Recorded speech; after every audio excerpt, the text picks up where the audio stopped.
guys want to hear my Joker review? I'm going to go into spoilers for this, okay? Is that okay? Can I go into spoilers on this? Is there anyone here who hasn't seen it yet?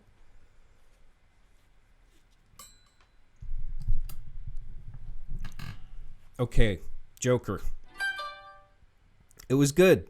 The end. I hope you guys liked my review. I liked it right away. From the old school Warner Brothers logo from like the 70s.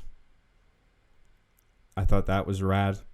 So it won me over right away with that. And then it started with a really creepy show tune.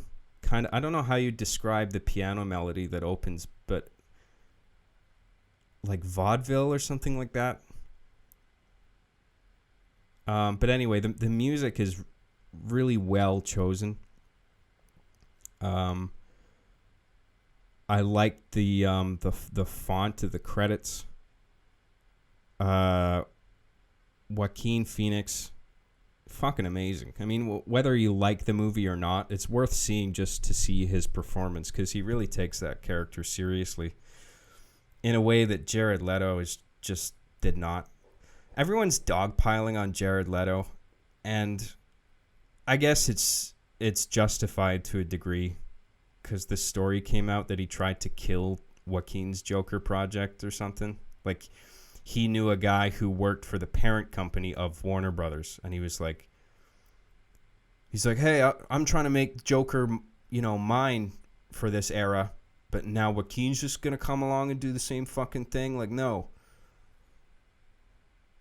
Presumably, I don't know if that's exactly how the phone call went verbatim, but that was just, I mean, I don't blame Jared for that character. I blame that's bad writing and bad direction. That's like the filmmakers and the studio decided to go with that rendition of Joker. Maybe Jared had some say, I'm not sure, but they went for this whole like Instagram gangster angle that's so like cringy and try hard with the fucking damaged tattoo on his forehead. And like, just like such a try hard performance because it's Joker and he's crazy. And he didn't really dig into the role on a serious level like Joaquin Phoenix did. Like, what he did was really impressive. Jared, I went to see Suicide Squad in theater, and I heard that it was shit, but I went anyway because I'm a big comic book fan, and I really wanted to like it. I'm like, maybe I'll be the one guy who actually sees some redeeming quality in this movie. And then I went to see it, and I was super fucking annoyed. Like, within the first 10 minutes, I was pissed off because I could see that it was butchered in post-production. I was like, this movie looks like it was shot one way and then cut completely differently, and all the scenes were shuffled around in a way that wasn't written in the script. And whenever that happens, you can tell. You can tell when it's not cohesive like that and not following the script. And right away, I was annoyed. Didn't get that with this new Joker movie. Margot Robbie, by the way, I think is great. Her new movie that's coming out, I think, looks cool. I think she takes that character seriously, not in the same way Joaquin takes Joker seriously, but I really feel like Margot Robbie brings that Harley Quinn character to life. Jared Leto just sucks. It's not even him. I don't blame him entirely. Maybe he's to blame to some degree, but it's just a bad direction to go in. The Joker wasn't intimidating at all. He was just annoying. He's like that annoying emo guy at high school that you make a point of avoiding every day, who tries so hard to convince you how OG he is, and it's like, no, dude, you suck. Anyway, back to Joker. Joaquin Phoenix's Joker. Spectacular performance. Did you guys watch the Red Letter Media review of it? Mike Stacklasa, he commented on the opening scene of it. His Joker's at the start of Joker. He's holding up this sign, right? It says everything must go, and he's like a sign spinner. He works for a clown for hire company, Ha-Ha's, and he spins signs for like advertising businesses, and he's got this sign that says everything must go, and it's obviously symbolic. Like the everything in this case is not only his mind, but also society in general. Because he lives in a society, as we all do. Hashtag gangweed, rise up. And then Mike was saying how the Joker got hit over the head with the sign, and he compared that to the audience being hit over the head with like the message of it, like the symbolism, which I thought was a really funny observation, but I have to disagree with him on like it. I didn't have a problem with it. I thought the sign was really clever. I thought the symbolism really worked. I thought him getting hit over the head with it, it's a funny parallel to draw, but on a surface level, it does make sense. Like, because the kids were bullying him and they hit him with his own sign, and like that's a believable scenario. It's when the subtext is too on the nose and the surface level, the surtext of what's happening doesn't make sense. That's when there's a problem. Like, I don't know if you guys have ever seen that movie Mother with Jennifer Lawrence, directed by Darren Aronofsky. That's I recommend that movie, by the way. It's got problems, but it is laugh out loud funny in the second half. But that's an example of a movie where on a metaphorical level, it makes perfect sense. But on a surtext level, like on a surface level of what's immediately happening in front of your eyes, it makes absolutely no fucking sense at all. You know, Jennifer and Javier Bardem live in this house in the middle of fucking nowhere, and Ed Harris just shows up out of nowhere. Like, how the fuck did he find that place? And then Michelle Pfeiffer just shows up looking for him. I don't know how she found the house. And then their kids show up, and then one kills the other. And it's so insane, and it makes no sense on a surface level. But if you look at it on a metaphorical level, like what each character represents, it's like, okay, the sons are Cain and Abel, and one brother kills the other, so I can see the allegory. But on a surface level, this is totally stupid. And if that was the case in Joker, I would agree with Mike's argument there. But it made sense to me. Like there was an alignment between what was going on the surface and the metaphor underneath, and I thought it worked. And I liked how, like, Joaquin's on the ground next to the broken sign, and he like reaches to put it together, but then he gives up and he just honks his, like he presses something on his chest that makes the flower on his chest spray water, and it's like a way of saying, like, he's just going to forego putting together his mind or trying to repair society in some way, and contribute to putting society together. And he's just going to resort to laughter and chaos, that kind of thing. I thought that was really cool. It was a great opening scene. And then from there, I love the whole build up. I remember watching that Red Letter Media review and all the stuff Jay was saying. I didn't know what the fuck he was talking about, man. He seemed to completely miss the point. That was really weird. And I think a lot of people in the comments said the same thing. But I had no problem with all the stuff leading up to like all the character stuff in Act 1 and 2, like it all seemed to flow really nicely, and it's a disturbing look at somebody who is downtrodden, and like he takes that role so seriously, and he does all this crazy shit. Like there's this one shot where he empties his refrigerator and he climbs into it, Apparently that was something he did on the first take, and he shocked the whole crew behind the camera. They didn't even know he was going to do that. It wasn't in the script. Director didn't know he was going to do that. But he did it because he felt it was right for the character. He felt it was something that character would do. And I think he's right. And that was really cool. And it's the right direction to go in, rather than what Jared Leto did with his Joker, where he was like messing with the crew off camera, where he'd do this stupid shit like he sent Margot Robbie a dead animal in a box or something like that, and just all this cringy stuff that, like, I guess is somehow supposed to be associated with method acting, but it's just stupid. Like, if you're gonna do crazy, interesting stuff with the character, don't do it behind the camera when the cameras aren't rolling. Do it in front of the camera. You know? I guess it was supposed to put the other cast members on edge or something, but it's so dumb.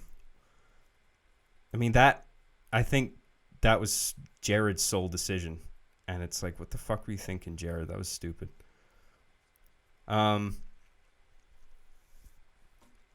So yeah, Joaquin did crazy stuff with the character in the right ways, and he did it in front of the camera. And what else did I like about that movie? I really dug the violence. I loved how Bruce Wayne was incorporated. I was worried about that, because I'm like, are they gonna wedge little Bruce Wayne into this to an unappealing degree, where it's like, okay, we get it, he's Batman, like, but no, it was very restrained. Like, there's one scene with Bruce Wayne, or well, two, but there's one around the middle where Arthur goes to Wayne Manor, and he sees Bruce, and he actually has a motivation to be there because of he thinks he's Thomas Wayne's illegitimate son, and so he goes there for answers. So it makes sense for him to actually show up, and I really like that plot point because it was a red herring.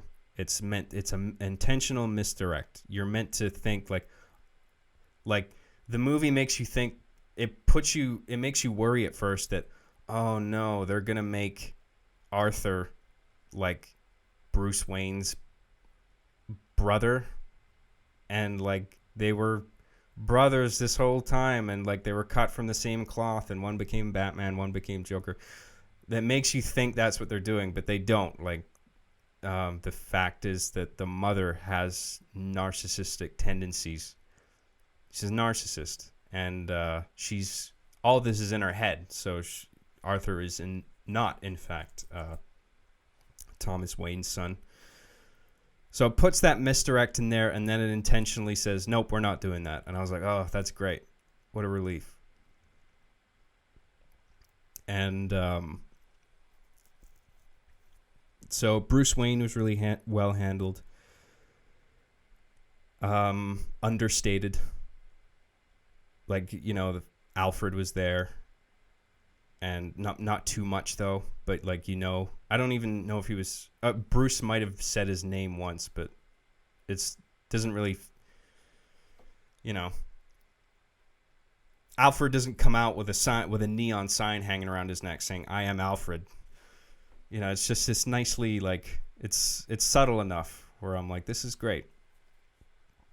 And, what else? Escalated really well. It's kind of a slow burn, but I didn't feel bored. I was really entertained by all the character stuff. And Joaquin's just compelling to watch in that role. And then it gets really violent.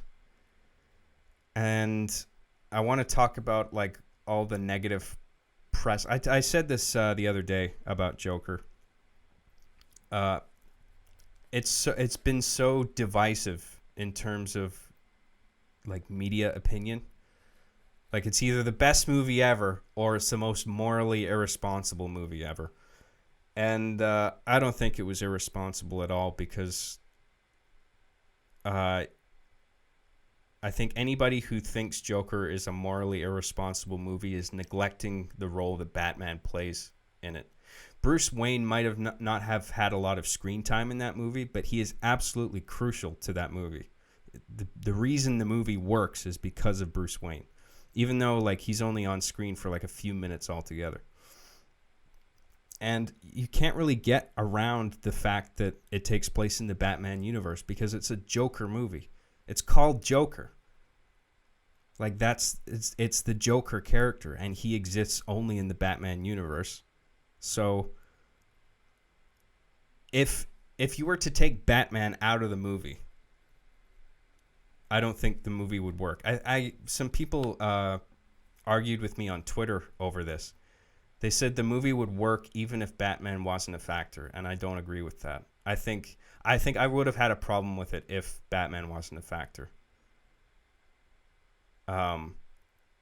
Because what do you meant that means the movie would then literally be like We Live in a Society, the movie, where like the whole town is in chaos and Joker's like celebrating, and then it just ends. And like, what are you supposed to take away from that in terms of a message? Like, oh, tear it all down, eat the rich, flip cars over, burn them, kill people, shoot people in the face, steal their money. What kind of a fucking message is that? That's so dumb to me. But you can't get around the fact that Batman is a factor because it's a Joker movie. So, and the last shot, I want to talk about the last few minutes of the movie too, because like the last scene with Arthur, he's in a mental institution, he's in a cell, and he's laughing, and this woman, therapist or something, doctor, says,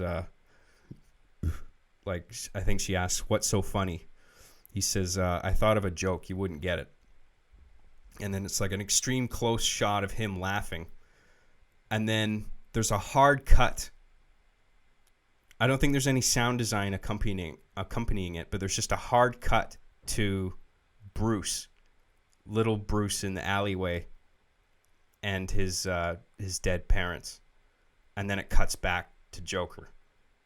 And I'm like, that's fucking great. Like, that's that hard juxtaposition. Like, you guys know what Kino Pravda is, right? It was popularized by an very old movie called Battleship Potemkin. It was famous for its juxtaposition of scenes and ideas, and it's meant to provoke thought. And it's from Kino Pravda and Kino Fist. It's like Kino Fist is this idea of like juxtaposition, punching the audience in the face, right? Where it's like we're smashing this idea and this idea together, and you're meant to synthesize this idea in your head, and that's the fist that's punching you in the face. That's Kino Fist, right? To me, that's what that was. Like, you have this ultimate, he's an agent of chaos. That's what Joker is, right? And then you hard cut to Bruce in the alley, who is the agent of order. So you have the ultimate agent of chaos, the ultimate agent of order. And the agent of order has been created as a result of the chaos that the agent of chaos has brought. So it's like this idea of the yin and yang thing, one feeding the other, right? Batman exists because Joker exists and is manifesting chaos into the world. And then the same is true vice versa. You have too much order, an element of chaos like the Joker will eventually come into play and fuck things up. And which is further reinforced in the very last scene, right, where it's like a scene missing moment where you see Joaquin in the cell, right? And then it cuts to the hallway outside, and then you see Joker walking away with bloody footprints because he escaped the cell somehow. And then, like, you see him walk to the end of the corridor. He runs left, and then he runs away. And in kind of a Scooby-Doo-esque scene, you see him run away, and one or two doctors chase him. And then he runs the other way, and then more doctors chase him. And at first I was like, how did he get out? How the fuck did he was just in the cell, but he got out somehow. But then as I thought about it more, I realized how symbolic it was. Like the reason you don't see how he got out of the cell for a reason, because it doesn't matter. Because the fact he escaped is symbolic of the fact that evil always manages to find a way to break out into the world and manifest itself. It doesn't matter. The means of that doesn't matter. The fact is that that's what happens. Evil always finds a way out into the world somehow, because evil is in the heart of every person. And I thought that was great. That was a great way to end the movie. And it seems it's deceptively hopeful, because if you just analyze on a surface level, it's like, oh, Joker got out, and that's the end of the movie. Like, that's not a happy ending. But you're meant to then go like, oh, well, Bruce Wayne's gonna grow up, become Batman, and then they're gonna have this eternal battle between each other. And then I think that's great. It's like it acknowledges very strongly the presence of Batman, but it doesn't oversell it. You know, you don't need a scene at the end where it's like, 20 years later, and then Bruce Wayne's all grown up and he puts the fucking helmet on, or his headset, the fuck word am I looking for? His mask, I guess, with the ears. You don't need to see him put the ears on at the end. It's like, just by that one hard cut to Bruce in the alley, you know what the filmmaker's intent is. And the juxtaposition is clear. And that's what I thought of Joker. I hope you liked my review. It's a good movie. If you haven't seen it, well, I guess if you haven't seen it, I just spoiled the whole fucking thing for you. But I did warn you guys. But yeah, good movie.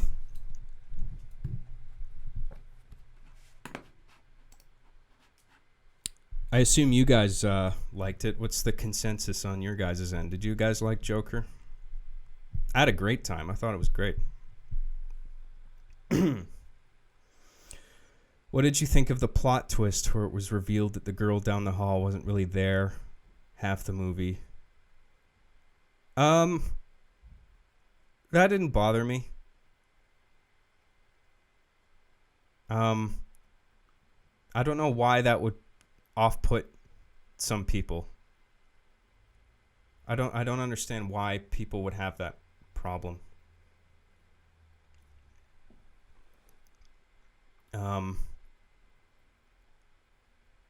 I didn't expect it just because the way it was like shot.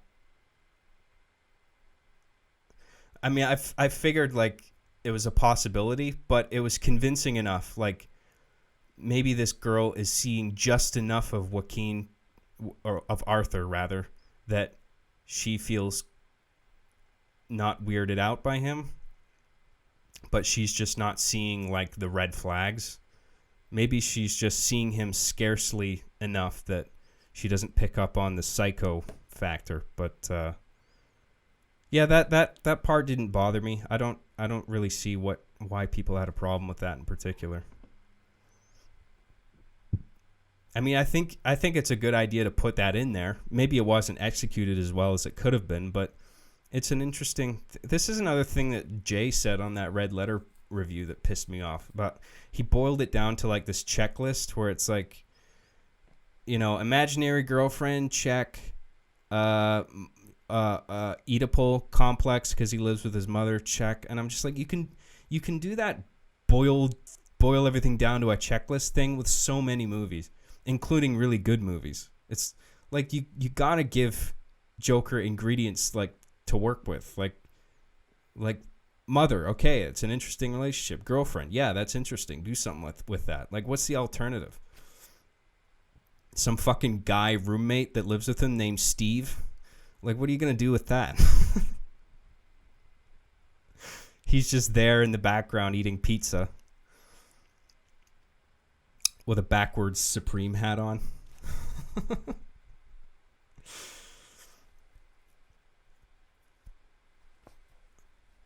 Yeah, like you can do that checklist thing with everything. And it's like, if you like the movie, it's not a problem. But then if you don't like the movie, all of a sudden it's like, ugh, it's just a checklist of things that was, you know, it was this fill in the blanks approach where it wasn't a true artistic endeavor. It was just like, okay, we got Joker, we got to throw the mother in there, throw the girlfriend in there, having problems at work, his boss is an asshole. Like, I mean, there's got to be something there for him to play off of. Like, what else is it going to be? What's the alternative? Anyway. I didn't have a problem with that plot line itself, but I thought the reveal was poorly done. Might have been better without the flashbacks.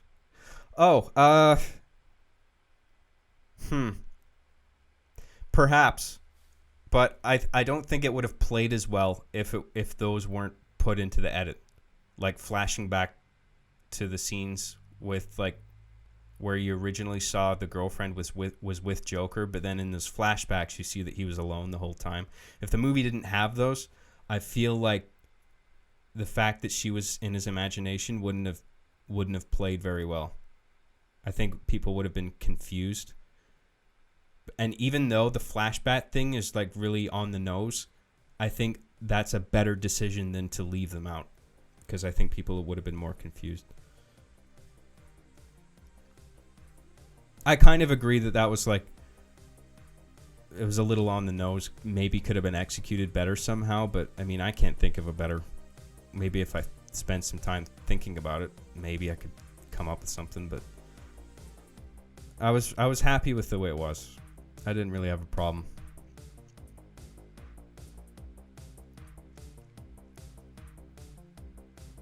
Anyway, that's my Joker review. There you go.